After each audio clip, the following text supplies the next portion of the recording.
نروح نحوسوا على بلاصه ندرقوا فيها. رانا في اكبر جزيره في شمال افريقيا. رانا في جزيرة الأحلام.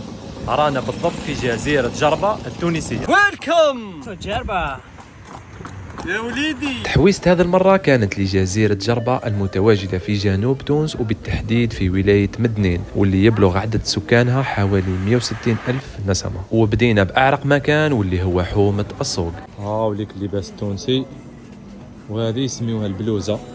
هذه أشهر لبسة لهنا في جربة، يسميوها البلوزة. وكان نديو حاجة سوفينير تاع جربة، أنا خيرت هذه كي صغيرة كي الكبيرة، 3 دينار. نقولها أفوار. أنا ندي كبيرة لاش ما فيها والو. أعطي لي أكثر من هذه ياك. A few moments later. صرا هذا. جينا الجربة تحولت الإعصار. كبوسة السيدة، احكم الكبابس. الله أكبر. علاه تجي الجربة علاه. ادخلوا.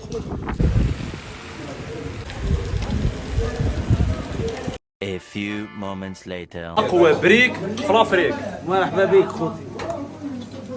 مطعم الغزيل في قلب حومة السوق في جزيرة جربة من أفضل المطاعم اللي ننصحكم بهم باه تجربوا الأكل التونسي. عندهم راح تلقاو فاريتي كبيرة في لي ساندويتش والأطباق التونسية وبأسوان بزاف رخيصة، وأنا ننصحكم بالبريك. واش شايفار؟ راك تسنى في دادك؟ هاني نستنى. مطولة عنده برشا غاشي. جزائر خوتي. خاوة.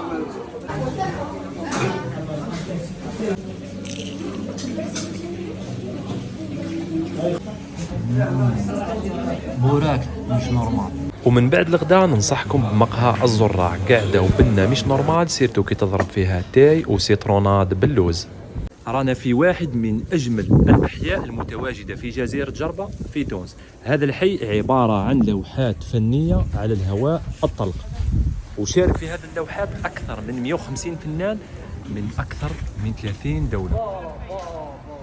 وهذه اللوحة الفنية من أشهر لوحات في جربة هود. وهذه ثاني رسمة ملاحة. وفي اليوم الموالي توجهنا لشاطئ جربة وبالتحديد عند نابتين واتر سبورت باه نعيشوا تجربة الباراسيلينغ.